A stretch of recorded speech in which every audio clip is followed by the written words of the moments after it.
আমাদের একটা ড্রোন ছাড়ি দেওয়া লাগবে। বন্ধু যাচ্ছে সেই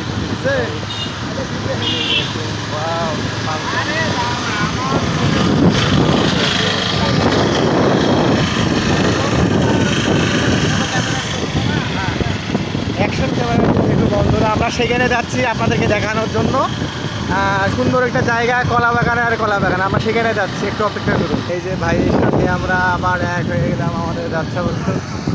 এইখানে আমাদের একটা জায়গা আছে, সেখানে 13 জন বীর সৈনিককে এখানে একসঙ্গে গণকবর দেওয়া হয়েছে।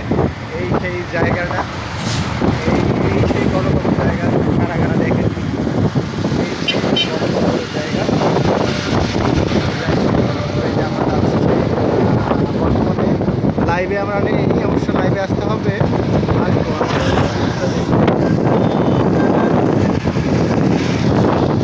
এই যে এই দিক দিয়ে কুড়িগ্রাম রোড, কুড়িগ্রাম রোড থেকে হাতের বামেই আমরা ঢুকে যাব। সামনে দেখুন সেই কলা বাগান, সুন্দর একটা প্রাকৃতিক দৃশ্য।